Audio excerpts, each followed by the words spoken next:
Hola chicos, ¿qué tal? Buenas tardes a todos. Espero que se encuentren muy bien. Chicos, ¿sí me pueden escuchar? ¿Sí escuchan mi voz? Buenas tardes, profe, sí lo vimos. Ah, ok, excelente. Bien, chicos, Buenas una tardes. disculpilla. Bueno, alcancé a conectarme en tiempo, ¿verdad? Solo que andaba un poquillo ajetreado, pero vamos a darle continuidad. Justa es las 6:10, la hora de nuestra clase. Entonces vamos a continuar con nuestros temas que hemos estado desarrollando. Bien, chicos, la pregunta obligada de cada clase en la cual iniciamos, la pregunta de siempre, ¿alguien tiene alguna duda respecto a la clase anterior? ¿Alguien tiene alguna duda, algún interrogante respecto a lo que vimos en el anterior? ¿Todo bien?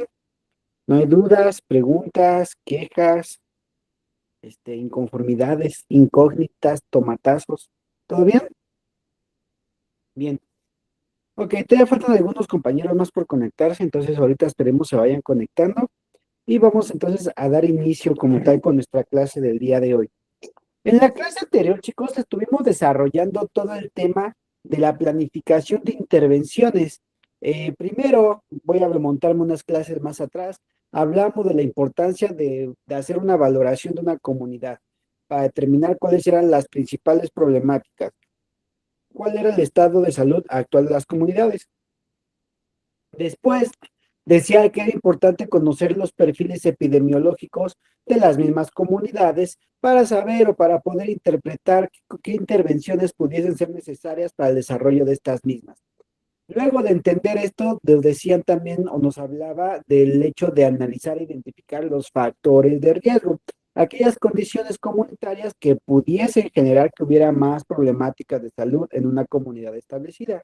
Después nos hablaba que en base a esto establecíamos ahora sí las intervenciones, ya sea de forma independiente o interdependiente con otras disciplinas, para darle solución. Y el día de hoy llegamos a ese punto en el cual se implementan aquellas políticas, aquellos programas para dar solución a las problemáticas de salud que se pudiesen ir encontrando o identificando. Y ahí nace el concepto que vamos a desarrollar el día de hoy de lo que conocemos como programas prioritarios. Y empecemos por conocer el concepto programa prioritario. Y es que los programas prioritarios son estos programas meramente, estas, vamos a llamarle iniciativas que funcionan de forma homologada a nivel nacional para darle solución a las problemáticas mediante cambios, políticas, intervenciones, pero repito, el punto clave de los programas prioritarios es que son homologados a nivel nacional, principalmente para dar solución a los problemas que más tiende a azotar a las poblaciones. Por ejemplo, tenemos programas prioritarios para temas de control prenatal, por el alto riesgo que puede haber de sufrir problemas durante el embarazo. Tenemos programas prioritarios para la atención, detección y tratamiento de la diabetes, de la hipertensión, ya que son problemas y enfermedades metabólicas con alto índice epidemiológico. Tenemos programas prioritarios para programas de saneamiento o, por ejemplo, tratamiento e identificación de la diarrea en menores. Todos estos en pro de atender estas necesidades y estas problemáticas tienen altos índices de presencia a nivel nacional. Si alguien me hace el honor, por favor, de iniciar la diapositiva del día de hoy, si es tan amable. Adelante, Lady, bienvenida. Buenas tardes. Buenas tardes. La Organización Mundial de la Salud ha convocado a todos los países a la mejora de la calidad de atención como la principal vía para alcanzar los objetivos de desarrollo del milenio, entendiendo esta mejora como todo proceso o herramienta dirigida a reducir la brecha a nivel sistémico y organizacional bajo los principios básicos de la calidad que incluyen la atención centrada en la persona, la mejora continua de los procesos y la seguridad en el paciente como prioridades para el fortalecimiento de los sistemas de salud. Claro, muchas gracias, Lady. Y nos dice que es algo que surgió y ha venido desarrollándose de forma homologada, porque la Organización Mundial de la Salud, en base a los principales problemas, ha implementado, vamos a decirlo así, ha decretado que cada país tiene que dar solución mediante la creación de estos programas prioritarios. Ahora, hay que entender que los programas prioritarios tienen dos orígenes. El primer origen, que es local, dependiendo de las necesidades que tenga cada una de las comunidades, hablando de los países, y otra que son generalizados a nivel internacional, Por ejemplo, aquí a nivel internacional, la Organización Panamericana de la Salud tiene programas en los cuales se les brinda alimento o se les brinda recursos a niños en edad escolar, se dan desayunos gratuitos, la leche incluso a todas las comunidades infantiles. Entonces, si ustedes pensaban que estos programas que tiene la CONASUP o las escuelas de gobierno en las cuales le dan su desayuno por 2 pesos es algo de México, pues déjenme decirles que no.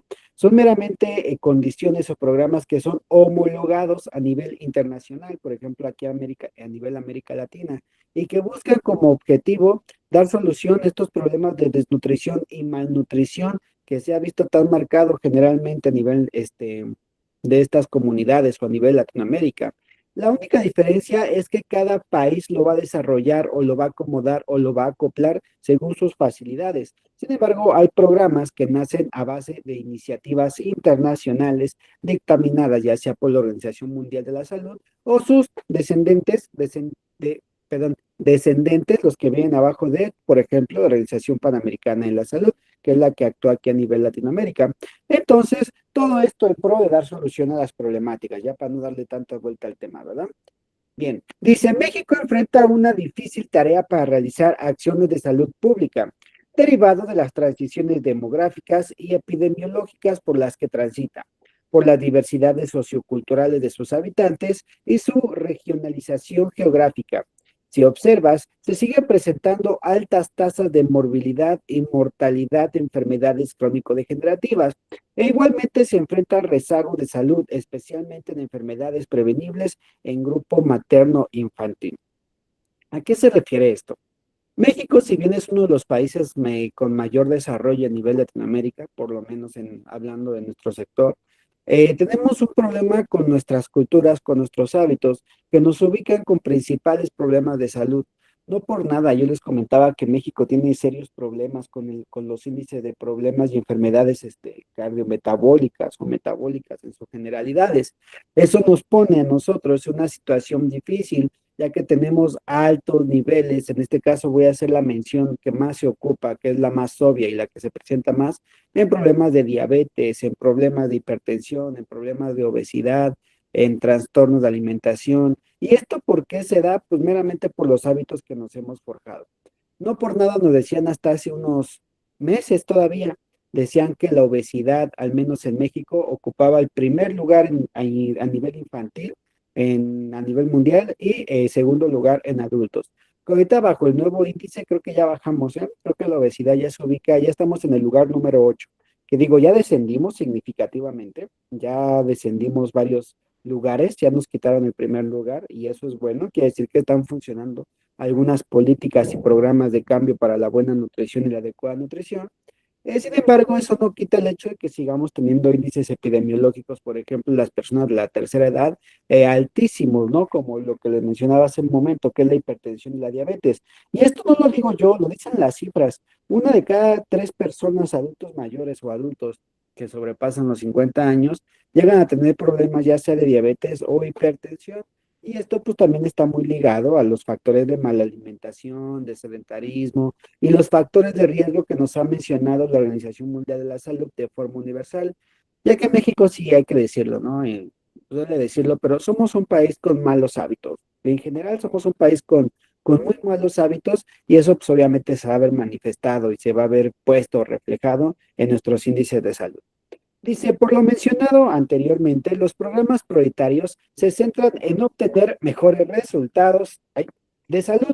La mayoría de ellos establecen metas específicas, o sea, buscan dar solución a problemas específicos para un grupo o padecimiento específico de interés y utilizan un enfoque similar. Actuar sobre el determinante positivo y negativos de la salud para el logro del autocuidado, objetivo principal de la atención de enfermería. En pocas palabras, gran parte de estos programas prioritarios que se han desarrollado aquí a nivel nacional tienen como eje estar actuando sobre el tema de promoción, sobre el tema de promoción como principal fuente o herramienta de acción. ¿Por qué? Porque en la mayoría de los programas prioritarios se les inculca a la población a tener ciertos hábitos que son buenos o son en pro de su bienestar. Entonces, estos programas tienen ese eje que es concientizar que es enseñar, que es hacer trabajo meramente de promoción a la comunidad. Por lo tanto, bajo esa función, que es una función esencial y fundamental que cae en los pesos en el peso de enfermería, nos convierte a nosotros en los principales proveedores de los programas prioritarios en nuestras comunidades. Dice el autocuidado. ¿Se acuerdan que ya les había platicado incluso de dónde salió esta teoría del autocuidado? ¿Y quién fue la que impulsó este modelo de primera instancia? Ya se los había comentado, creo que en la clase anterior. ¿Sí se acuerdan? Digo, no es pregunta de examen, pero es un dato importante. La primera en imponer este modelo de autocuidado fue esta Dorotea Orem.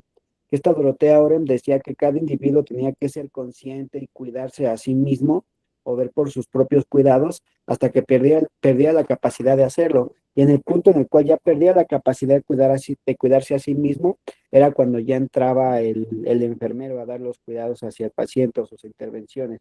Entonces, esta política del autocuidado desarrollada en su momento por Dorotea Oren es uno de los ejes principales para estos programas, ya que más que estar atrás del paciente cuidándolo a cada paso que da y casi casi como niñera, no, es fomentarle las acciones de cambio que tiene que tener, pues obviamente para que se vea reflejado en un efecto positivo en su salud.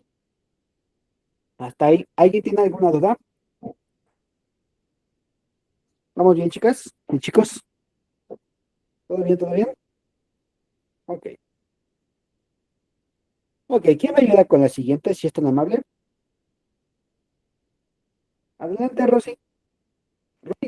Pau. Buenas tardes.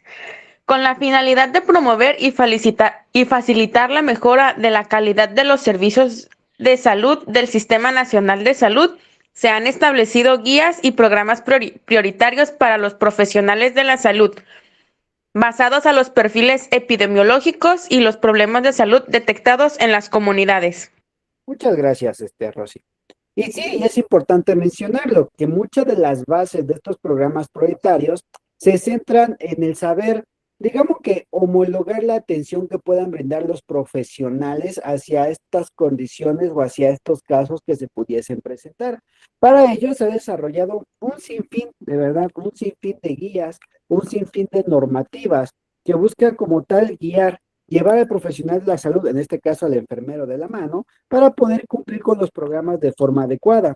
Y les voy a dar un ejemplo, quizás que también les he mencionado antes, pero vale la pena mencionarlo. Tenemos la Carta de Derechos Sexuales y Reproductivos para los adolescentes, ¿no? Esta carta guía o es una guía para los profesionales de la salud y también para los usuarios sobre las condiciones bajo las cuales se tiene que actuar o incluso en las determinantes objetivos que se tienen que cumplir durante la atención que se le pueda dar a un adolescente en temas de salud sexual y reproducción. Entonces, nuestros programas muchas veces toman como base y como fundamento esta serie de cartas, documentos o normativas que a su misma vez, repito, sirven como una guía para todos nosotros, sin salir y sin saltarnos los parámetros establecidos por nuestra Ley General de la Salud, ¿verdad? Sí, saben cómo es el orden del marco legal de lo que rige la atención de la salud a nivel nacional. Hasta arriba tenemos la Constitución mexicana, que es nuestra Carta Magna, la principal, ¿no? Nuestro personajazo principal que va a dictaminar parámetros, va a dictaminar derechos, obligaciones. Es nuestra Carta Magna, la que está hasta arriba. Después tenemos la Ley General de la Salud, desarrollada específicamente a temas de la salud, desarrollada a nivel Super Saiyajin, ¿no? Y después de eso, nosotros como enfermería nos confiere directamente las normativas oficiales mexicanas, que son las normas que nosotros conocemos o deberíamos conocer como enfermeros y tenemos que desarrollar y actuar en base a ellas en nuestro labor del día a día como profesionales de enfermería. ¿Ok? ¿Dudas hasta ahí? ¿Dudas, preguntas? Y todos los programas prioritarios tienen que cumplir con el marco, con el estándar del tema que se esté abordando en base ya sea a la Ley General de Salud, las normativas en nuestra Constitución oficial. Ahora sí, Pau, ¿me ayudas con la que sigue, por favor? Claro, profe.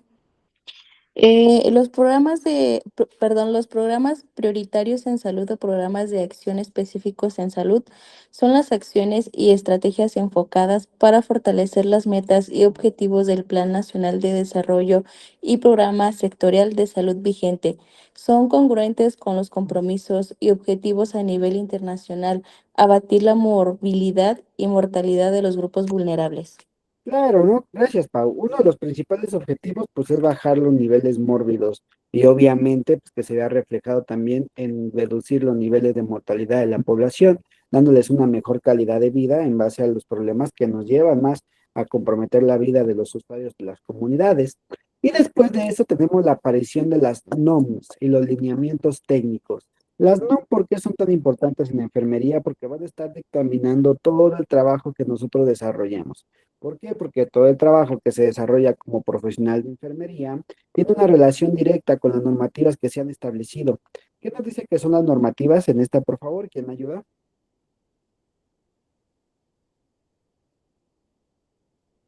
¿Alguien que se quiera? Ok, adelante, Pau, ya que continúa. Sí, las normas oficiales mexicanas, NOM, son regulaciones técnicas de observancia obligatoria expedidas por las dependencias competentes que tienen como finalidad establecer las características que deben reunir los procesos o servicios cuando estos pueden constituir un riesgo para la seguridad de las personas o dañar la salud humana, así como aquellas relativas a terminología y las que se refieran a su cumplimiento y aplicación. Ok, muchas gracias. Y las normativas, tal cual por ahí dijera, es darnos la respuesta del examen. ¿Por qué? Porque las normativas nos dicen tal cual paso por paso cómo tiene que ser nuestro actuar y nuestras intervenciones, incluso en casos específicos. No por nada tenemos una norma dedicada a temas de hipertensión, tenemos una norma dedicada a temas de diabetes, que es la norma 030, la norma 015. Tenemos incluso una norma dedicada al trabajo de enfermería, que es la norma 019. Tenemos incluso otro acuerdo recién publicado para el tema de administración, no, perdón, de prescripción de fármacos. Tenemos otra norma, la 04, que nos habla del expediente clínico. Tenemos otra norma, la 087, me parece, si mal no recuerdo, ¿sí? Para el manejo de los residuos peligrosos biológico-infecciosos. La norma 034 que nos habla de la atención en urgencias y atención prehospitalaria. Todas estas normas es importante, o al menos como profesionales de la salud, que las conozcamos y que aprendamos a dictaminar cómo está establecido. Y es un arma de verdad, y también estará al pendiente de sus actualizaciones, y eso es muy importante. Por ejemplo, hace poco se dio un caso acá en una unidad cercana a donde estoy yo, donde hubo una persona que la querían canalizar y pasaron varios intentos para poderle poner el acceso intravenoso. Pasaron creo que 5 intentos y no lo lograron conseguir. Y se les hizo algo muy común a las profesionales, en este caso a las enfermeras que estaban trabajando con el paciente. Para ellas se les hizo algo muy fácil. Sin embargo, después esta persona tuvo represalias legales en contra de las personas de esta institución, porque la norma establece que como máximo intento de punciones son 4 intentos, y ya después de eso se considera tortura, si no lo sabían. Entonces estaban saliendo como tal fuera de los intentos establecidos por la normativa. Algo que se pudo haber corregido, que se pudo haber tratado si desde un inicio se hubiera conocido la normativa que nos habla de estos accesos intravenosos. Sí, sí, sí, sí saben, se saben esa regla de los 4 intentos. ¿No se la saben? Profe, disculpe, pero así tal cual viene que son 4 intentos en la norma. Lo que pasa es que se maneja de esta forma. Dice que una persona, en este caso tú como enfermero, tienes 2 intentos. Intentas el primero y si no accedes, tienes derecho a un segundo intento. En caso de que no puedas, le tienes que hablar a tu superior, en este caso al enfermero que está a cargo de ti o tu jefe de área, y él es el que tiene que hacer el intento ahora de intervención. Lo intenta una vez o lo intenta ya máximo una segunda vez. Si en esos 4 intentos no se pudo, a menos que el paciente te lo permita y que tenga su consentimiento por completo, puedes seguir haciéndolo. ¿Ok? ¿Por qué? Porque si ya lo sigues haciendo sin autorización del paciente, o sin que el paciente la acepte la intervención, ya se considera una tortura y ya es un problema médico legal. y así viene establecida en la normativa. Ahí si quieren luego les comparto el pequeño apartado del artículo porque así lo manejan. Y digo, no es como que la población en general lo sepa, ¿no? Y como que te esté cuidando cuántas veces, pero como profesionales de la salud, recordemos que estas normativas se supone que nos van guiando para actuar de la forma profesional y en base a los lineamientos que están establecidos. Así viene. Si quieren, al rato les comparto el artículo, un artículo muy, muy mencionado, que digo, no tuvo la popularidad que uno quisiera, pero muy mencionado. También hay ciertas polémicas en las nuevas actualizaciones sobre si se pueden intervenir en metacarpianas. Me imagino que ya han escuchado de esta nueva polémica, que se puede poner el catéter en las metacarpianas, que si no, que si está permitido, que dicen que en la altura del pliegue. Hay muchas también polémicas y para eso necesitamos conocer el contexto. Por ejemplo, se dice que un catéter no puede tener más de un 30% del tamaño de la vena en la cual se quiere acceder. Por lo tanto, no puedes ocupar un catéter 20, un ejemplo, en una vena que está muy pequeña, está muy contraída o que tiene muy pequeña luz. Entonces, en ese punto ya estarías violando como las reglas establecidas por la normativa para insertar un catéter. Entonces, todos estos temas, es importante, digo, en su momento que veamos el tema médico legal, pues darle una repasadita, pero igual si lo quieren conocer desde ahorita, no se preocupen, ahí tengo creo que la norma bajada en PDF y se las comparto para que le den una checada.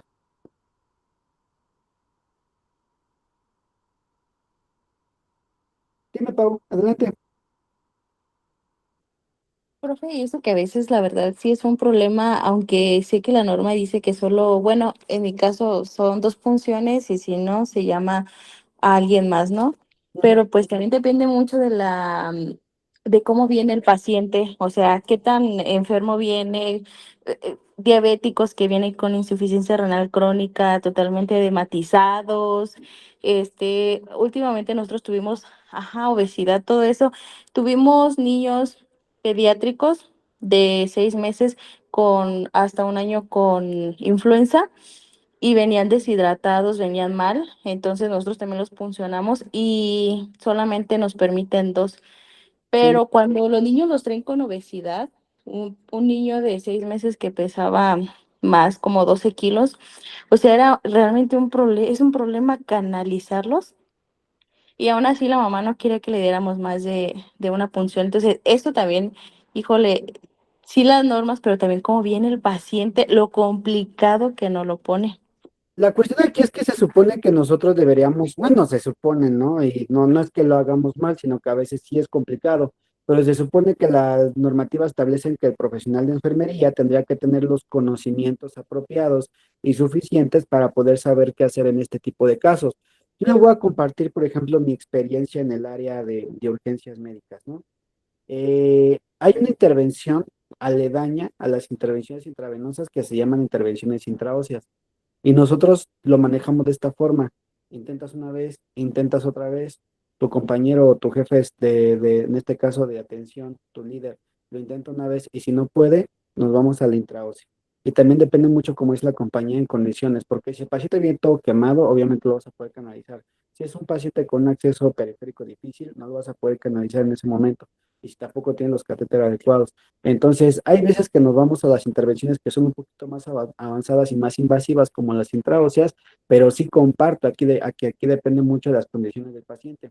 Lamentablemente todavía no se ha actualizado la norma como para respaldar o para justificar este tipo de casos. Sin embargo, espérense, porque para lo que he platicado con algunos compañeros y algunos congresos que hemos ido asistiendo, pues sí las normativas, especialmente en temas de accesos intravenosos, atentan con actualizarse el siguiente año. Entonces, si tenemos una actualización, pues vamos a ver qué temas nos van a aventar, qué temas van a empezar a ser más sonados. Incluso les comentaba que está esta nueva controversia entre que si se pueden usar metacarpianas o no se pueden ocupar metacarpianas, y va a venir un poquito más desarrollado en las nuevas actualizaciones. Y no lo digo yo, digo, hace unos meses tuve la oportunidad de asistir a un congreso de este tema y fue lo que nos compartieron muchos de los profesionales y expertos en este tema, que es lo que se amenaza con actualizarse por lo menos en el próximo año. Entonces hay que estar al pendiente, al menos en este tema. Miren, para los que me preguntaban mis otros gatos, acá hay otro, miren. Desde aquí, desde hace rato aquí anda. Es mi consentido. Ya saludó, ya te puedes ir. Ya. Bien. Y no solo eso, digo, eso solamente es un pequeño ejemplo, ¿no? De las actualizaciones y los temas normativos. Hay un sinfín de temas normativos y lineamientos. Y muchas veces sí son muy diferentes los lineamientos que se manejan, al menos aquí a nivel nacional, en comparación a otros países. Le voy a poner otro ejemplo. Nuestra norma oficial aquí para la atención prehospitalaria sí llega a mencionar las intervenciones invasivas, los accesos intravenosos, por ejemplo, en el área prehospitalaria, a los técnicos en emergencias médicas, ¿no? En este caso, los paramédicos. Sin embargo, los básicos. Sin embargo, por ejemplo, los lineamientos americanos no lo permiten y si allá un paramédico básico intenta canalizar, ya se le considera como una usurpación de funciones. Entonces, incluso si hay variaciones considerables, en cada país y dependiendo de las normativas. Por eso es importante que siempre conozcan sus normativas y protocolos o formas de actuar locales en el país para empezar que están trabajando e incluso en los lugares, porque ciertos lugares obviamente no tienen que salirse de las normativas, pero tienen ciertos protocolos internos de actuación. Entonces, sí les recomiendo que cuando puedan, si tienen el tiempo, yo sé que son muchísimas normas, pero hay 30 normas que son específicas del área de enfermería. Entonces, cuando tengan el tiempo, dense el tiempo de leerlas, dense el tiempo de repasarlas. Que si quieren, aquí yo tengo la lista de las 30 normas específicas que tienen mucho mayor impacto en la enfermería. Miren, denme 2 minutos y se las comparto la lista. ¿Dónde está? ¿Dónde está? Aquí la tenía, aquí la tenía.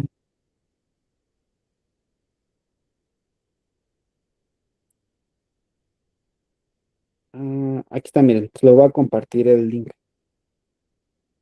¿Dónde están? ¿Qué grupos son? Son el 8B, ¿verdad? 8B.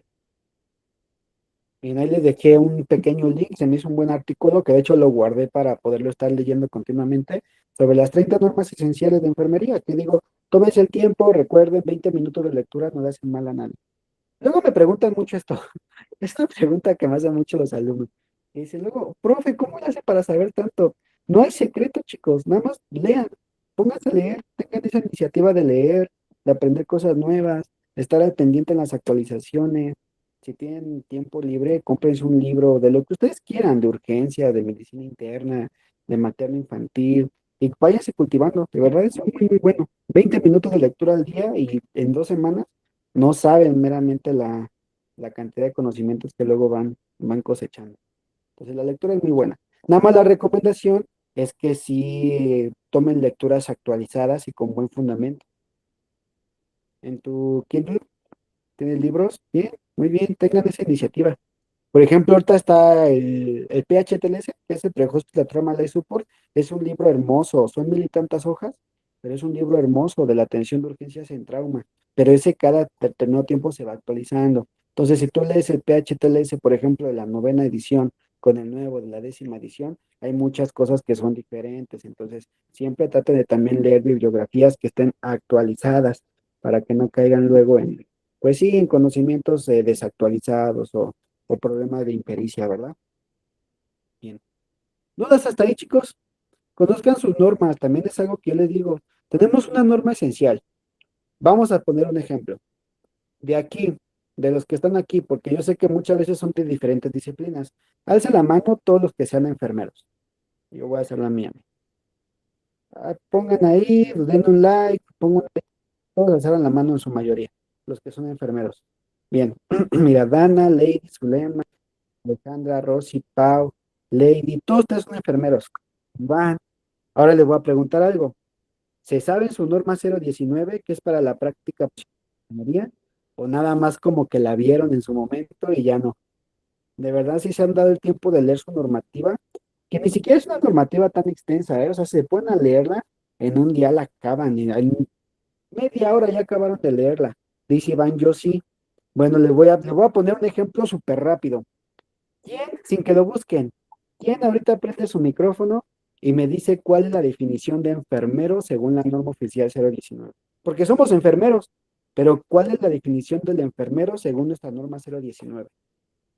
Bien, a ver, ¿quién alza la mano y quiere ganarse su punto para su examen? Sin que lo busquen, ¿eh? Eso es trampa. Dice Iván, no me acuerdo. En 3, 2, 1. Y es algo básico, chicos. La norma CO19 dice que un enfermero es toda aquella persona que ha concluido sus estudios superiores en el área de enfermería y que ha obtenido un registro ante una institución de salud perdón, ante la Secretaría de Educación Pública y es un registro oficial. Por eso es que la enfermería auxiliar ya no se considera dentro de la enfermería profesional, porque no hay un registro, solo hay una constancia de término. Pues un curso que no tiene una validez profesional como hasta hace unos años. Entonces, por eso es que ya no se considera.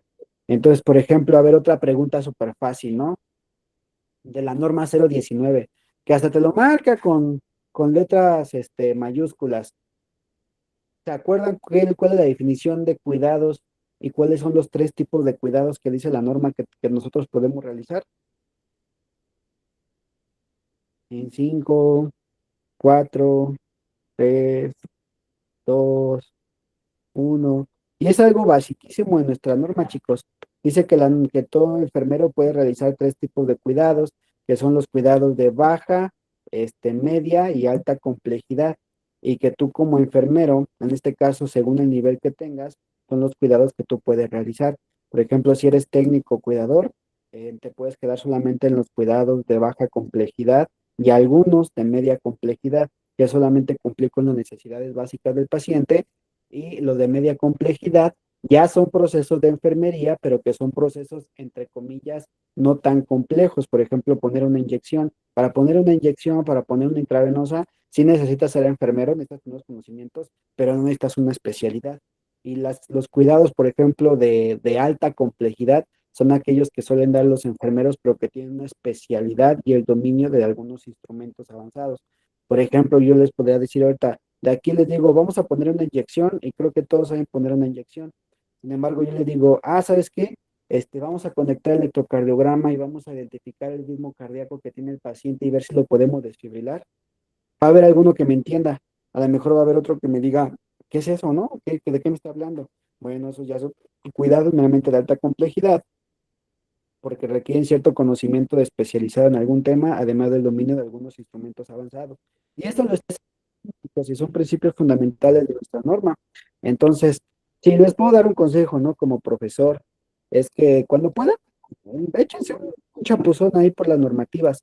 Cada día elijan una nueva, pónganse a leer una nueva, busquen temas, vayan cultivándose y créanme, les aseguro que eso les va a ayudar muchísimo. Por ejemplo, ¿quién de ustedes ya vio quién de ustedes, porque ustedes ya son licenciados, ¿no? Ya están en su proceso de licenciados. ¿Saben cuál es la nueva actualización de farmacología, de prescripción de fármacos para los licenciados de enfermería? ¿Saben cuáles son las 3 tipos de prescripción que podemos hacer como licenciados de enfermería? ¿Alguien que lo haya leído, que lo sepa por ahí? ¿No? Y eso lo establece el nuevo acuerdo, chicos. Y de verdad, yo cuando lo leí no me tardé, yo creo que ni 20 minutos en leerlo y me dio mucha información muy buena. Los 3 tipos de prescripción: prescripción inicial, prescripción dependiente, en este caso de algún médico, o colaborativa, así se llama, o las ERA-UEPA, que son enfermeras de práctica avanzada o enfermeras de rol ampliado. Y son temas, les repito, digo ya sin irme como hilo de media, ¿no? Trabajo, no siempre, pero en ocasiones. Sí, muy bien, pero tengan esa iniciativa. Y más como enfermeros, sí les recomiendo que cuando puedan, des un chapuzón ahí por las normas que vayan encontrando. Es bueno, de verdad, y les va a ayudar muchísimo a su práctica profesional. Incluso cuando se lleguen a dar un chapuzón por sus normas, van a empezar a formar su pensamiento crítico. ¿Y aquí me refiero yo con pensamiento crítico? Ustedes van a empezar a decir, ¿por qué ese enfermero está haciendo eso si la norma no lo permite? Pues la norma dice otra cosa. Y es cuando tú en base a tus conocimientos empiezas a fortalecer acá, mira, tu pensamiento crítico para saber tú ya lo que se está haciendo bien y lo que se está actuando mal sin que te la platiquen a ti, ¿verdad? Pero bueno, este consejo les doy nada más digo, ahorita que estamos hablando de esto, ¿eh? Bien. ¿Alguien levantó su manita? ¿Alguien quiere participar? Adelante. ¿Nadie? Bien. Dice, las NOM en materia de prevención y promoción de la salud, que son muy populares en el área de enfermería, perdón. Dice, una vez aprobados por el Comité Convulsivo Nacional de Normalización de Prevención y Control de Enfermedades, o sea, la CCNNPCE, son expedidas y publicadas en el Diario Oficial de la Federación y por tratarse de materia sanitaria, entran en vigor al día siguiente de su publicación, que a nosotros nos tocó vivir algo muy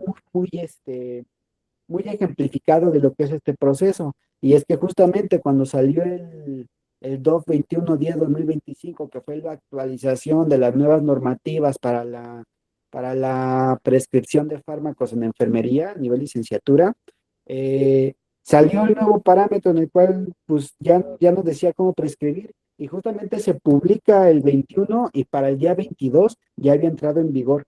O sea que para el día 22 las enfermeras que estaban en unidades de atención de primer nivel de salud pública gubernamental ya podían empezar a prescribir porque ya un día antes se había publicado y ya podía entrar en vigor justo al otro día porque son meramente en materia de salud. ¿Y dónde se publicó esta actualización? En el Diario Oficial de la Federación. Y fue la ejemplificación tal cual de cómo se manejan estas actualizaciones y estas nuevas consultas de normativas, al menos que nos interfieren a nosotros directamente. Esa norma también, bueno, esa pequeña normativa también se la recomiendo mucho que le echen un vistazo, que le den una leída, porque incluso ustedes, al terminar su licenciatura como pasantes, por así decirlo, ya podrían hacer trabajo de prescripción en su unidad en la que pertenezcan, si es que pertenecen a una unidad de primer nivel y es una unidad perteneciente al Sistema Nacional de Salud Pública. Entonces, échenle ahí una leída, les va a dejar muy buena información. Y ustedes dice, aunque me digan, oiga, profe, pero es que no tengo título, todavía no tengo mi cédula profesional. Ah, pues hay un apartado que dice que ustedes con su carta de pasantía incluso pueden ejercer su trabajo de prescripción, siempre y cuando no haya otro enfermero con mayor nivel que tú, o licenciado, o no haya un médico en la unidad en la que estés trabajando. Y cultívense de verdad. Ya para cerrar este tema, porque si no me sigo como hilo de media. Ahí se eches un chapuzón por estas lecturas. Ok, y empecemos con los programas meramente prioritarios que tienen mucho mayor impacto, al menos a nivel nacional, por los problemas que refiere para la salud. Y el primer programa prioritario que vamos a mencionar es uno que estuvo muy de moda por ahí de los años 2000, nació por ahí de los años 2000 como una iniciativa para la salud hogareña o familiar, que se llamó Saneamiento Básico a nivel familiar y comunitario. ¿Alguien me ayuda, por favor, con el programa de saneamiento básico a nivel familiar y comunitario? Adelante, Iván. La Comisión Federal para la Protección contra Riesgos Sanitarios, la COFEPRIS, desarrolla tareas de regulación, control y fomento sanitario en su misión de proteger a la población contra este tipo de riesgos. Una de las medidas de protección es el saneamiento básico. Incluye lo relacionado con agua, mercados, residuos, rastros y emergencias sanitarias, además de los riesgos derivados de factores ambientales, agua, aire y suelo. Muchas gracias. Y todos hemos visto este ejemplo, ¿no? De que vas a un lugar a comerte tus quesadillas bien sabrosas y, híjole, ya viste la cucaracha que pasó ahí atrás y que dice, no, pues va a venir Sanidad y te va a cancelar, ¿no? Ah, bueno, pues Sanidad se refiere a la institución que lleva el control de saneamiento, o sea, de las condiciones higiénicas que se tienen que seguir o las condiciones adecuadas que se tienen que seguir para poder llevar factores o desarrollar actividades que no atenten contra la salud de la comunidad. ¿Y qué refiere o a qué se refiere los programas de saneamiento? Pues estar en una constante, vamos a llamarle monitoreo, en un constante monitoreo de que las condiciones sanitarias y de salubridad sean adecuadas en temas incluso donde se manejen tuberías, en temas donde tengamos tomas de agua, en mercados en los que se lleguen a vender o a comerciar productos que sean para el consumo, lugares donde se tengan residuos, lugares que tengan rastros, o incluso también los programas de saneamiento se ponen en actividad mayor cuando tenemos emergencias sanitarias.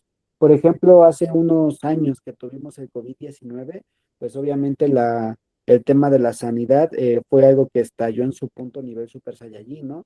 Que se hizo muchas recomendaciones sobre el adecuado lavado de manos, sobre la desinfección, sobre estar teniendo una sanitización de forma constante, el uso de guantes, cubrebocas y todo esto meramente para velar por el bien de la salud pública. Por eso es que cuando no se cumplía con por sí estas normativas establecidas, se decía que se estaba atentando contra la salud pública y era un tema también muy delicado, ¿no? Contaminantes como ambientes, agua, aire, suelo.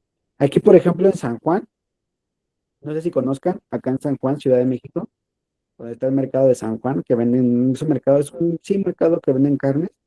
Esa bajada, porque hay un puente que baja, siempre estaba llena de grasas, porque siempre la gente agarraba las cubetas con las que lavaba o así, y todo el agua la aventaba a la calle. Entonces llegó un momento en que toda esa parte de la bajada del puente, aparte de que olía muy feo, estaba ya con grasa, o sea, como con sebo ya pegado en el asfalto. Y eso era un riesgo tanto de contaminación, un factor de contaminación para sufrir enfermedades, porque estamos hablando de residuos biológicos y además era un factor de riesgo porque muchas personas que venían en sus motocicletas bajando de este puente, pues como el suelo ya estaba lleno de sebo y grasa, pues se resbalaban, se patinaban, se derrapaban y pues generaba accidentes. Entonces ahí hubo un momento que ya la Secretaría de Salud, mediante la ramificación de sanidad, llegó, verificó el lugar y pusieron a todos los comerciantes a lavar todo el suelo y a quitar toda la grasa que ya habían acumulado ahí por años. Eso fue hace unos años, no sé si ahorita ya otra vez está la costra de grasa, ¿verdad? Pero bueno, es un ejemplo de los contaminantes que pueden ser un factor de riesgo como tal para las comunidades. Este tema de las verificaciones continuas de los automóviles, pues también es un factor de riesgo si hay una contaminación que puede afectar como tal la salud.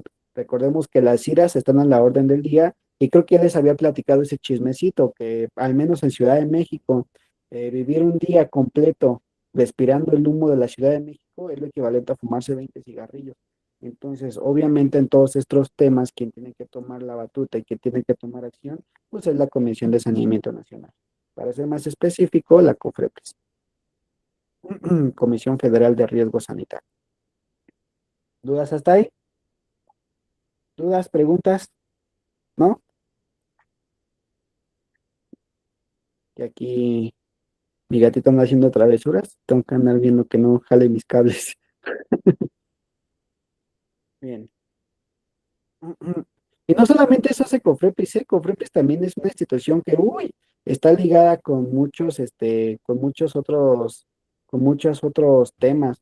Por ejemplo, en el tema de farmacéutica, también Cofrepris tiene un papel importante, es el que está regulando en todo momento temas de farmacéutica. De hecho, para que tú puedas trabajar como un simple empleado en una farmacia, tienes que tener un papel oficial de la Cofrepris que te respalde para dispensar y para trabajar en una farmacia. Y es algo que se estableció hace unos años bajo el sistema del SICAD. Pero bueno, ¿no? Entre otras cosas, pero sí Cofrepris está muy, muy presente en esos temas también. Todos los medicamentos, todos los dispositivos médicos también tienen que cumplir con los registros de COFREPRIS. Ujú. Bien. Hablemos de la promoción del saneamiento básico. ¿Alguien es tan amable y tan buena persona de ayudarme con esta diapositiva?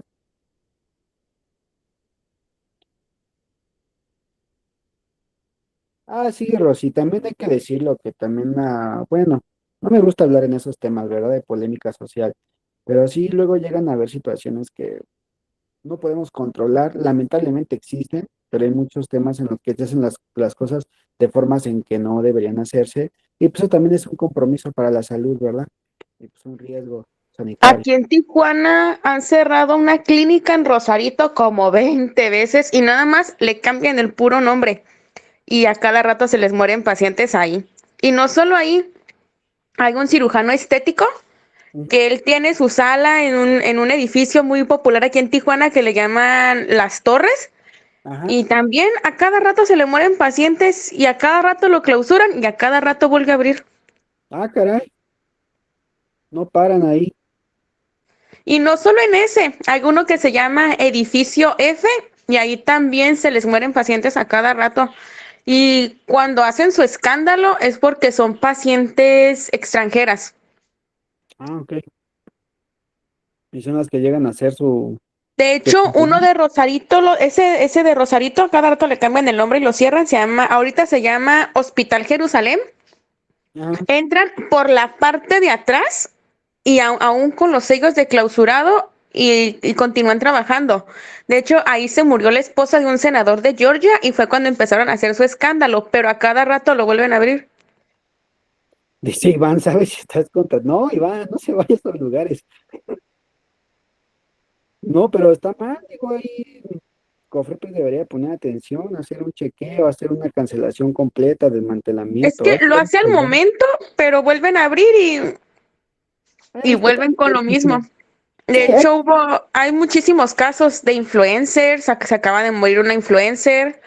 En un transoperatorio se murió una paciente americana también porque le perforaron un pulmón en una liposucción.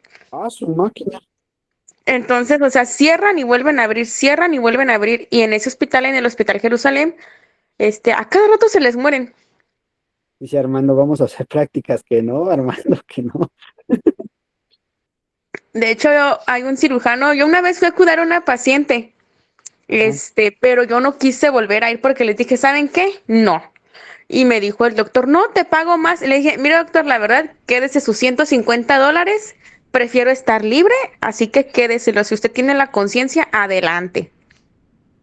Y se puso mucho de moda, por ejemplo, ahorita, y creo que ya lo habíamos platicado también hace unas semanas, eh, que decíamos que hace unos semanas para acá se puso muy de moda estos temas de sueroterapia o un sinfín de lugares en los que ya te decían, acá te ponemos sueroterapia, o que te ponemos un suerito vitaminado, o que incluso a ustedes como enfermeros luego les llegan a pedir eso, de que, venga, ven a ponerme un suero vitaminado y te pago, ¿no? Y a lo mejor el enfermero pues cae en la tentación de ganar dinero y ahí va, ¿no? A poner los sueros vitaminados.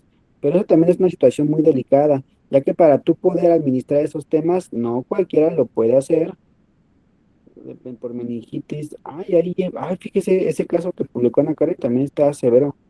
¿No fue cuando salió contaminada un lote de bupivacaína pesada? Creo que fue ese caso. Que, Ahorita aquí están en alerta porque un lote de bupivacaína ajá, ha provocado paro cardíaco en 3 pacientes en el ISSSTE.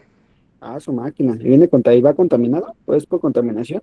Iba contaminado, sí. De hecho, era de Laboratorios PISA y Laboratorio PISA dijo que ellos no tenían nada que ver, pero hay algo que está pasando ahí y entonces se emitió la alerta y a nosotros en donde yo trabajo nos quitaron el lote, la bupivacaína de ese lote.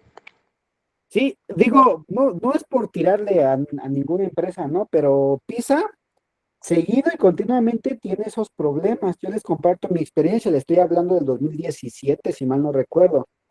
2017, yo era joven, apuesto y delgado, y me tocó justamente en el 90 camas, y digo, no me voy tan lejos, aquí en el 90 camas, una situación en la que la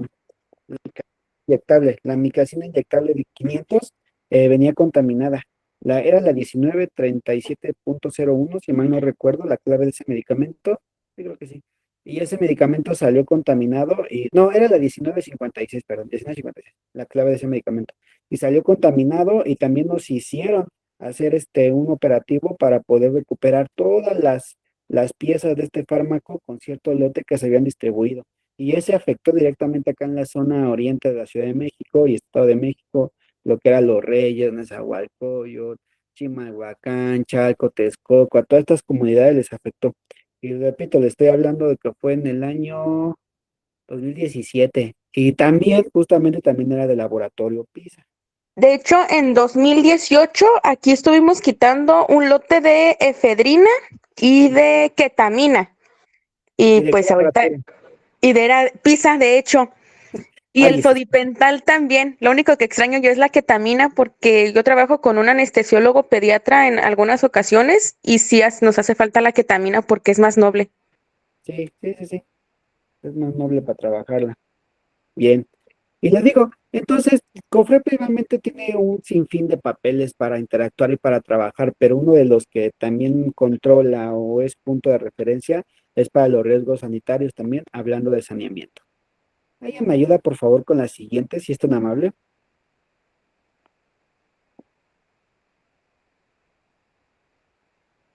No se amontonen. Adelante, Pau. La promoción del saneamiento básico son actividades encaminadas al control y fomento sanitario con participación federal, estatal y municipal en el ámbito de sus competencias hacia la protección de la salud. Entre los principales retos en materia de riesgos que enfrenta el país está inocuidad de los alimentos y la calidad bacteriológica y fisicoquímica del agua para consumo humano. Ok. Ay, les voy a compartir un manual, nada más que lo estoy buscando. Aquí está. Ahorita se los comparto más adelante. Bien, entonces gran parte del trabajo que hace enfermería, ya hablando de la relación directa que hay con temas de saneamiento, pues es obviamente la identificación de aquellos riesgos que pudiesen estar comprometidos o ligados a alimentos, actividad bacteriológica, fisioquímica, perdón, fisicoquímica o incluso de agua de consumo. ¿Y esto cómo lo vamos a determinar? Mediante la investigación de algunas constantes que se pueden presentar en el estado de salud de algunos pacientes.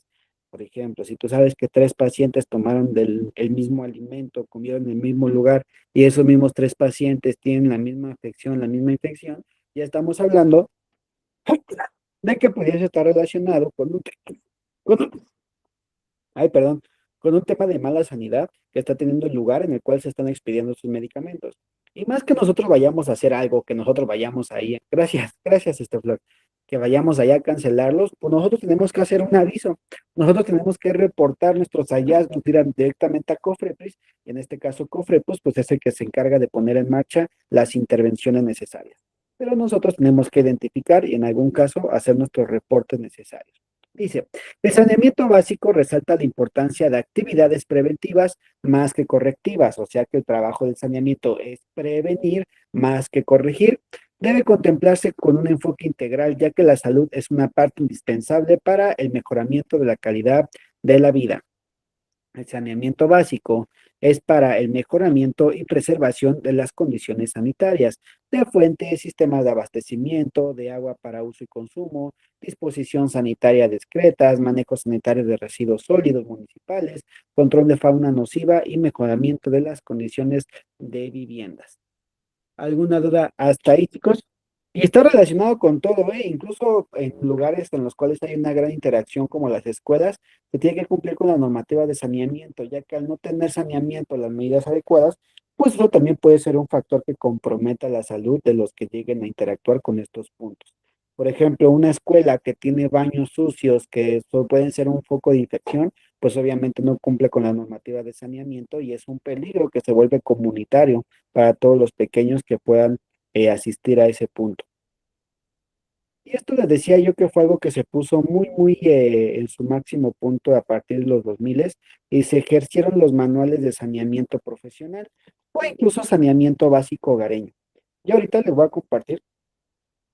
Bien, hay varias versiones. Este que están viendo aquí es el manual de saneamiento básico profesional para el técnico que se dedica a esto, pero hubo otro manual que es el de saneamiento personal comunitario, y es este de aquí. Es el mismo señor, nada más que ahora está con su familia, miren. ¿Ya vieron? Es el mismo de la imagen, nada más que ahora no está lavando un tinaco, ahora está con su familia. Y le voy a compartir no sé, ¿quieren que les comparte el manual o quieren que les comparte el link? ¿Qué se les hace más fácil? El link, profe. ¿El link? Elin, Ok. A ver, compartir. Lo voy a compartir. Igual lo pueden encontrar muy fácil. Nada más lo buscan como manual de saneamiento. Y ya se los compartí. Ustedes pueden meterse ahí directamente y encontrar el manual de saneamiento, en el cual son las medidas de sanidad que se pueden tener a nivel comunitario y que tienen el propósito de tener menos riesgos sanitarios para las comunidades. Saneamiento a nivel familiar. Dice que el saneamiento familiar es fundamental para la salud y el bienestar de las personas. Se refiere a las condiciones de salud pública relacionadas con el agua potable limpia en casa, el tratamiento y la eliminación de excretos humanos en casa, aguas residuales, así como la gestión de residuos sólidos y la higiene personal. Es algo que yo creo que hacemos por meramente eh, razón común, ¿no? Pero bueno, hay casos en los que bueno, luego las personas no tienen esta cultura o llegan a vivir bajo condiciones que pues sí suelen los ser... menonitas. Ah, bueno, es que eso es una cosa bárbara. A mí no me ha tocado, sinceramente, todavía verlo por mis propios ojos, comunidades menonitas, pero por lo que me han contado, sí son comunidades que viven bajo condiciones muy, muy, muy Ay, feas. sí, profe, la verdad, hijo es su madre, me ha tocado y, ay, no. La verdad me pongo Vaporub en la nariz para que no me llegue el aroma, porque sí tienen un aroma muy fuerte. ¿Sí? Dice otro compañero, los que tienen compras compulsivas, perdón, los que tienden a comprar muchas cosas también y luego la van almacenando y pues eso a la larga puede ser un factor de riesgo, ¿no? Sí, todos estos asuntos, todos estos temas. Y chicos, ¿dudas hasta ahí? ¿Dudas, preguntas? ¿Sí? ¿Vamos bien? Ok, no vamos tan lejos. Yo siempre les pongo el ejemplo de la diferencia, por ejemplo, de salud que había aquí en las culturas antiguas mexicas con las culturas antiguas de España. Y es que, por ejemplo, las condiciones que tenían en España en su momento, uy, eran horribles de que los desechos humanos los aventaban a las calles con vasija, no se bañaban, sus condiciones de higiene eran horribles, por eso estaban mucho más predispuestos a tener un sinfín de enfermedades. Y no tiene nada que ver con el tiempo de desarrollo. Y voy a explicarlo por qué. De este lado del charco teníamos las comunidades ancestrales aquí en México, las comunidades o culturas prehispánicas, y eran muy limpias, ¿eh? Tenían nuestras culturas prehispánicas, me perdonarán, pero tenían una cultura de limpieza e higiene envidiable. Se bañaban 2, 3 veces al día, sus calles tenían sistemas meramente para que fluyera el agua, para que no se... Tenían prohibido culturalmente o dentro de su paradigma, tenía súper prohibido andar tirando basura en la calle. Y esto también es un dato curioso. En los mercados mexicas, si detectaban que alguien estaba vendiendo algo en mal estado o algo que pudiese ser un peligro, las penas eran muy, muy fuertes, incluso hasta llegaban a sacrificarlos cuando era esto. Les daban pena de muerte a estas personas que atentaban contra la salud, porque era una raza muy, muy pura, ¿no? Muy, muy limpia en ese sentido. Entonces, pues sí, nuestra cultura de higiene estaba a otro nivel. Que muchos dicen, ah, sí, sacrificaban y esto y lo otro, que ese es otro tema que luego les platicaré. No todo es cierto con los sacrificios. Realmente no se hacían sacrificios como te lo pintan en la tele, pero por lo menos en temas de higiene éramos muy, muy, muy higiénicos, pero pues nos llegaron un sinfín de problemas de salubridad cuando llegaron aquellos del otro lado del charco, ¿va? Y bueno, eso es otro tema que ya luego platicamos de ese chismecito. Pero obviamente, sí, había, pero no como en la actualidad. Entonces, meramente, sí, sí, estas condiciones de saneamiento a nivel familiar, donde la higiene empieza por uno mismo, pues sí son factores que van a determinar la salud de una comunidad, empezando por a nivel familiar. ¿Estás bien? Profe, perdón, pero aunque sea en la actualidad, me tocó atender a una paciente de Francia y se le ofreció su baño y todo y dijo que no, que porque ella se bañaba 2 veces a la semana. Igual me tocó una paciente asiática con una cirugía mayor y no quiso bañarse por varios días que porque ella solamente se baña una vez a la semana y que se realiza solamente limpiezas con un tipo de té herbal. Ay, Entonces, no estamos muy fuera de la mucho. antigüedad con los europeos todavía. Sí, el tema de Francia es que el agua es muy, muy cotizada y de hecho ellos allá es mucho más fácil su producción de vino que la producción de agua. Eso es importante. ¿Por qué creen que de aquel lado del charco, en Francia, suelen más a consumir, por ejemplo, el vino? Porque para ellos es mucho más rentable y menos costoso el hecho de generar bebidas a base de las uvas, los viñedos, el vino, que generar la misma agua potable. Entonces, por eso incluso las botellas de agua potable allá son carísimas, son más caras. Lo que la botella que aquí, sin decir marcas, ¿no? Pero aquí vas al Neto y vas al 3B y te cuesta 3, 4 pesos una botellita de agua, que no exagero, de verdad, eso cuestan en una tienda de estas. Allá son carísimas, o sea, carísimas, carísimas, porque allá este acceso a agua potable es muy, muy limitado. Entonces, esto se refiere a que tienen pues una mala higiene, porque no se bañan continuamente, no tienen esta cultura de higiene constante. Y por eso es que los perfumes más caros son franceses y son europeos, porque son muy concentrados para ocultar el mal olor que llegan a tener estas personas. Pues sí, ese mal olor. Por eso es que los perfumes de allá son muy, valga la redundancia, penetrantes, muy concentrados, que es justamente para ocultar ese olor. Y por ejemplo, Francia, te lo pintan como la ciudad del amor, la Torre Eiffel, y esto y lo otro. Pero Ratatouille nos dijo una realidad que hay en Francia y muy pocas veces te dicen, que allá Que tienen un todos somos severo. ratas. No, allá tienen un severo problema con los roedores. Allá los roedores es un problema. Tú, incluso en la base de la Torre Eiffel, la explanada de la Torre Eiffel, hay ratas por todos lados y sus condiciones de higiene y desagüe son un desastre. Entonces, sus condiciones igual de saneamiento dejan mucho que desear en comparación a lo que nos pintan que Francia, la ciudad del amor y el glamour. Bueno, todo tiene un lado B, ¿verdad? Y al menos en saneamiento, sí tienen ahí un pequeño problema de compromiso. ¿Dudas hasta ahí, chicos? ¿Vamos bien? ¿Sí? Ok, excelente. Dice, es como todos lados, y te muestran lo bonito. Sí, sí vale la pena decirlo, ¿no? Y el vino francés ni está tan bueno, está muy dulce, muy dulce. Entonces, no, la verdad nunca he tenido el gusto de probar el vino. Es que como no tomo alcohol, como yo pura agüita de Jamaica, no he Y tenido azulitos. de hecho, me regalaron, por ejemplo, ahora el fin de año, que ven que son las festividades, las fiestas de las escuelas. En otra escuela donde trabajo, con un fin de año me regalaron una botella de vino y la misma botella que tengo entera, porque no sé, se tomaron un vinito. Sí, se lo merece.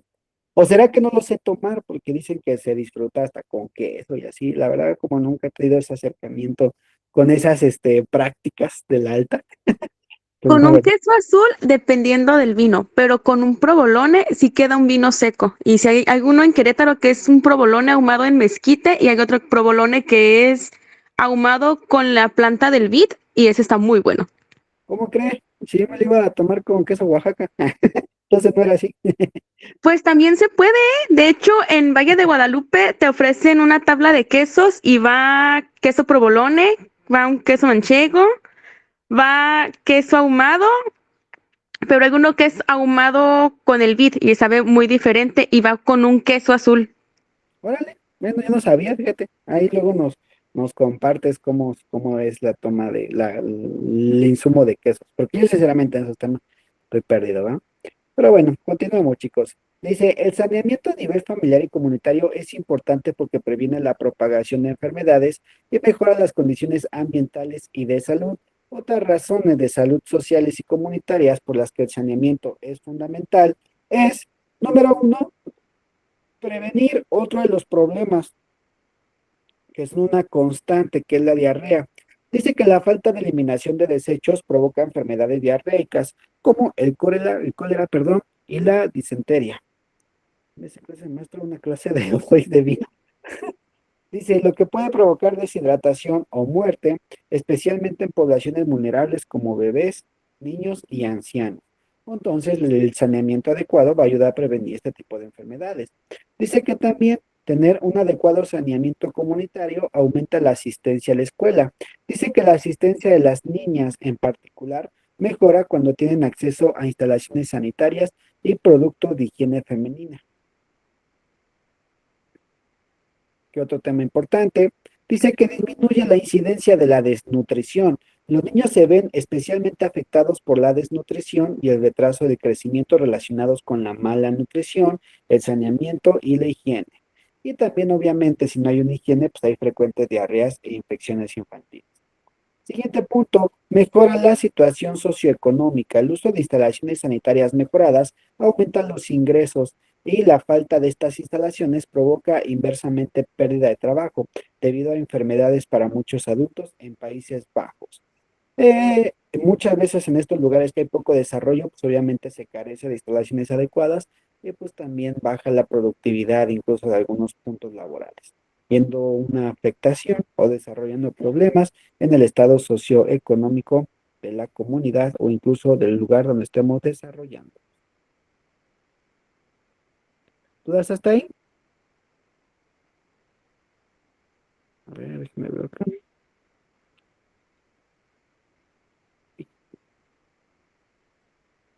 Vámonos a la siguiente. Si alguien es tan amable, por favor, de ayudarme con esa. Adelante, Rosy. El saneamiento del agua es un aspecto crítico del saneamiento. Sin acceso a agua potable, las enfermedades diarreicas e incluso la contaminación química de las fuentes de agua provocan enfermedades y la muerte de muchas personas. El saneamiento del agua también es esencial para garantizar que las personas tengan agua limpia en casa para cocinar, limpiar, lavarse las manos y bañarse. Y obviamente la necesidad de agua potable en una comunidad, pues va a ser también, y va a predeceder a que haya problemas de salud y se empiecen a manifestar esto mismo. Que el ejemplo que les decía, pues es nada más y nada menos que en Francia, ¿verdad? Donde sí tienen una severa escasez de acceso a agua potable y eso ve afectado, se ve manifestado con problemas de sanidad. Ejemplo de saneamiento, dice que como primer punto tenemos saneamiento del agua. El agua potable contaminada puede provocar enfermedades y la muerte. Las instalaciones de tratamiento de agua filtran y desinfectan las fuentes públicas para evitarlo. En ocasiones el agua todavía está contaminada, en algunos casos por algunos químicos o excrementos, y se pide a la comunidad que de preferencia antes de consumir toda agua debe ser hervida para eliminar todos los contaminantes. Eliminación de aguas residuales. Dice que las aguas residuales, si no se eliminan adecuadamente, los productos que puedan ser contaminantes, pueden contaminar piscinas, pueden estancarse y esto atrae a mosquitos. Muchas casas tienden a tener sistemas sépticos que recogen las aguas residuales en un tanque subterráneo. Pero también esto es importante decirlo y por eso es que en Veracruz, por ejemplo, tenemos un severo problema de estos factores que vienen ligados a la fauna nociva, las aguas que se llegan a quedar estancadas y que generan la propagación de enfermedades. ¿Ok? Eliminación de excrementos. La defecación al aire libre es particularmente peligrosa ya que contamina el agua potable y genera enfermedades. Los retretes y la letrina de pozos son las opciones más higiénicas para este fin. Las letrinas de pozos son esencialmente agujeros excavados en el suelo, cubiertos por una plataforma con un agujero y por lo general tienen una estructura de privacidad en la parte superior. Las letrinas son temporales, que a medida que el pozo se llena, se debe cavar uno nuevo y mover la estructura. Los sanitarios conectados a sistemas de alcantarillado son la opción más sanitaria para la eliminación de excrementos. Que no sé si ustedes sabían ese dato curioso, pero ya los mexicas tenían drenajes, ya tenían un sistema en el cual hacían sus necesidades y lo hacían en lugares donde por abajo corrían corrientes de agua y se llevaban todo esto. Y ya tenían drenaje, era una cosa bárbara. Ay, les digo que a mí me encanta también hablar de esos temas. Yo no sé cómo nos pudieron conquistar los españoles, ay no. Oh, sí sé, quiere que les cuente. Es que no fue tanto que nos conquistaran solo los españoles. El contexto es que, pues, el pueblo mexica era el pueblo más desarrollado, el pueblo más grande, yo lo digo sin pelos en la lengua, era la cultura más poderosa en ese momento existente en el mundo, el Imperio Mexica. El problema es que el Imperio Mexica, cuando empezó a surgir, no deja de la metalurgia, Iván. Esta historia es tremenda porque cuando empezaron a surgir los mexicas, nadie los quería. Los mexicas venían del norte, entonces ellos empiezan a como a fluir hacia lo que era Mesoamérica, hacia el centro de México, por así decirlo, en gota. Entonces eran pueblos, pues al principio pequeños, que nadie quería, porque al ser nómadas, al moverse, eran guerreros y eran muy, vamos a decirle, híjoles, hostiles. Para ellos, la forma de conseguir recursos era a través de la pelea y la guerra, ¿no? De estar peleándose con todos para conseguir recursos. Entonces, ninguna otra cultura los aceptaba. Entonces, les dicen, ¿sabes qué? Ve y establece ahí tu comunidad o tu cultura donde está el laguito famoso, ¿no? Entonces, fue mentira eso de que se había un águila posando sobre un nopal devorando emergencia. Es una serpiente. Eso es meramente lo que siempre nos han contado y la historia romantizada, ¿no? Pero sinceramente no fue así, fue porque el pueblo mexica, pues al ser como los que nadie quería, los mandaron ahí a que ahí se desarrollaran y ahí vivieran. Lo que no contaban los pueblos aledaños a otras culturas es que los mexicas en 200 años construyeron un imperio y se volvieron el imperio más poderoso. Entonces ahora fue los mexicas de que, me la hicieron, ahora va la mía, ¿no? y empiezan a ir contra los otros pueblos y empiezan a cobrarles, digamos que pues sí, como una renta, como el permiso de suelo, hagan de cuenta. Les empiezan a cobrar, empiezan a saquearlos, les empiezan a robar a sus mujeres. Entonces, todos los demás pueblos empezaron a ser sometidos por los mexicas. Pero los mexicas, como era una raza originalmente de guerreros, que originalmente los mexicas eran los que conocíamos como aztecas, porque decían que venían de Tlaxclan, era una cultura de pura gente guerrera, o sea, pura gente guerrera en su totalidad, que para ellos la guerra era su principal actividad. Entonces, ellos sometían a todos los demás pueblos. Entonces, cuando llegan los españoles, eh, se dieron cuenta de esto por medio de la Malinche, que la Malinche nunca fue la mujer, Malinche era Hernán Cortés, pero también es un error de gramática. Y entonces ellos llegan y se unen con todos los otros pueblos que estaban sometidos. Entonces llegan con los pueblos, oye, ¿te caen mal los mexicas? Sí, a mí también, únete conmigo. Y así fueron con todos los pueblos aledaños. Entonces realmente los españoles por sí solos no hubieran podido conquistar la Gran Tenochtitlan. Fue en conjunto con todos los otros pueblos sometidos que se unieron para derrocar a los mexicas. Y fue cuando cayó.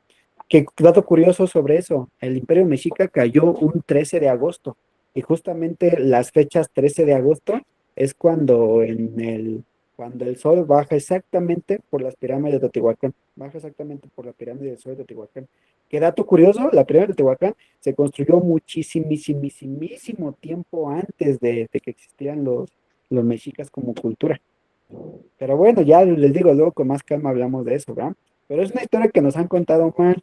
Pero entonces los mexicas tenían lo suyo, eran tremendos. Nos conquistaron porque pues fue una unión de muchos pueblos que le echaron un montón a los mexicas y nada más así los pudieron conquistar. Pero realmente la tecnología que se tenía aquí, el conocimiento de medicina, ya se manejaban drenajes. Aquí la educación ya era obligatoria para todos los pequeños. Entonces era un sistema tremendo, ¿no? Y ellos ya tenían conocimiento tremendo sobre el saneamiento, sobre la higiene personal. Les digo, se bañaban diario, a veces hasta 2 días. Su comida era muy limpia, muy pura. A pesar de que estaban establecidos en un lago, ellos desarrollaron la higiene a niveles tremendos. Si dejaba sucia la calle, para ellos era muy penado y era muy delicado. Entonces, tener una higiene muy bonita hasta eso, ¿no? Pero bueno, luego les digo, luego con más tiempo les platicamos de esos temas que a mí también me encantan muchísimo. Saneamiento del hogar. Limpiar y desinfectar las superficies del hogar ayuda a prevenir la propagación de enfermedades, especialmente norovirus y enfermedades bacterianas. Es imperativo limpiar las superficies con un limpiador, como una solución desinfectante con agua y lejía. Después de que una persona en la casa haya estado enferma, los baños, las cocinas son áreas importantes que se deben desinfectar y también obviamente evitar que haya propagación de gérmenes y patologías. La higiene, como lavarse las manos, bañarse regularmente, ayuda a disminuir los gérmenes y las enfermedades. El acceso a agua corriente limpia y jabón en el hogar es necesario dentro del saneamiento personal. ¿Y quién me ayuda con la conclusión? Si es tan amable y tan amigable para ayudarme a leerla, por favor. Adelante, Flor, levantó su mano. Buenas tardes, profe. Buenas tardes, Flor. Conclusión. La definición de saneamiento es prevenir enfermedades y promover la higiene mediante la eliminación adecuada de desechos y excrementos. El saneamiento es imperativo para la salud y el bienestar humano, ya que sin él abundan los gérmenes, los animales vectores de enfermedades y la contaminación de las fuentes de agua. Unas prácticas sanitarias adecuadas y mejoradas previenen, las enfermedades diarreicas, que son una de las principales causas de enfermedad y muerte, especialmente entre las personas vulnerables como los bebés y los niños. Además, el saneamiento implica prácticas de higiene como lavarse las manos, bañarse y acceder a productos de higiene femenina que mejoran la asistencia a la escuela. Y en general, pues las condiciones de salud que pueda tener la comunidad. Bien, ¿Verdad? hasta ahí, chicos. ¿Alguien tiene alguna duda, alguna pregunta? ¿Alguna queja, incógnita, comentario, aportación? ¿No? ¿Seguros? Bien, chicos. Bueno, hasta aquí como tal llega nuestro tema del día de hoy, chicos, que es con el abordaje a los programas prioritarios y nuestro primer programa prioritario. Y bueno, les comento, ya de aquí para real, lo que es esta semana y la siguiente, que son dos clases más. La del día viernes, que repito, se la voy a dejar grabada, chicos. La del día martes son las siguientes clases que tenemos. El día miércoles les doy su guía y pues el día viernes de la otra semana hacemos examen. Entonces, estas dos clases que les faltan, que es la del día viernes y la del día martes, ya vamos a estar abordando como tal los programas prioritarios, que ya es la última sección de su temario. De todas maneras, al concluir, siempre hacemos un repaso de los temas que hayamos desarrollado para que ustedes también puedan verificar que se cumplieron todos los temas en base a su temario, ¿verdad? Entonces, bien, chicos. Sin más preguntas, comentarios, participaciones, algo que quisieran añadir antes de terminar.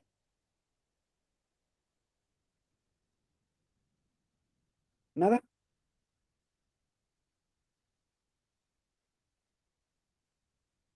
Dice, gracias, profe, por los links, ¿no? De nada, chicos, de nada. De nada, chicos. Pues ojalá les sirvan. Cuando no tengan ahí nada que hacer, pues pónganse a leer, ¿verdad? A ver, esa recomendación les puedo dar. Muy buena la lectura para que puedan ir acumulando muchos conocimientos nuevos. ¿No? Ya nada, no hay preguntas, no hay quejas. Perfecto, muy interesante y totalmente comprendible. Ok, muchas gracias, Ana. Qué bueno que se les hacen amenas las clases. No sé ustedes, a mí se me pasó muy rápido. Ya estamos a una semana de terminar. Gracias, Flor. Ya Gracias. ve, profe, por eso le pedimos que nos dé clases el siguiente mes, pero se cotiza, se cotiza. No, pues ya les dije que sí, nada más que si ustedes no tienen problema con que los viernes les deje su clase grabada, digo, no hay problema, chicos. Yo me quedo con ustedes. Dicen que no Sin hay problema. problema, profe, usted no hay problema, nosotros lo entendemos y lo vamos a apoyar. Ok, conste. Bien, chicos. Con tal de que les dé clase. Ok, está bien, chicos. Sí, entonces les voy a pedir les voy a pedir para, bueno, más bien voy a asignar sus grupos conmigo, bueno, su grupo conmigo el siguiente mes, pero digo, si no tienen mayor problema, ¿verdad? Es que les digo que los viernes normalmente tengo actividades, entonces, pues luego voy a capacitarlo, me toca dar clases, en otros lados, ando de aquí para allá, arriba, abajo, entonces por eso es que se me complica los viernes, pero si no tienen problema con que les deje sus clases grabadas, pues sin problema, entonces me quedo con ustedes, chicos. Bien, bien, chicos, pues hay súper genial, bueno, no, gracias a ustedes, muchas gracias a ustedes. Bien, chicos, pues ya si no hay más dudas, los dejo que vayan a descansar, los dejo que vayan a continuar con sus labores. Si están de guardia, que tengan una excelente guardia. Gracias, chicos. Recuerden que el viernes les dejo la clase grabada, no se les vaya a olvidar. El viernes no vamos a tener clase sincrónica, no nos vamos a conectar, pero les voy a dejar su clase grabada. Ya les estaré yo mandando su link para que puedan ver su clase. ¿Va que va? Porque luego pasa que el viernes preguntan, ¿y si va a haber clase? Y yo, no, chicos, recuerden que es grabada. Entonces, bueno, nada más para que lo tengan presente. ¿Va que va? Entonces nos vemos el viernes, les dejo su clase grabada. De todas maneras, saben que cualquier cosa, pues ahí me mandan un mensaje. Ténganme paciencia, chicos. Luego tengo días muy ajetreados como el día de hoy. Entonces, luego ando un poquito movido, pero en cuanto puedo, pues les contesto, ¿verdad? Entonces, bien, chicos, que tengan excelente noche. Nos vemos. Eh, Tomatazos a quien pregunta. Nos vemos el día martes de forma sincrónica y el viernes, pues le dejo su clase grabada. Excelente. eh, Gracias, profe. Gracias a usted, Ana. Excelente ombligo de semana. Gracias, profe. Buenas noches. Gracias igualmente a usted. Buenas noches.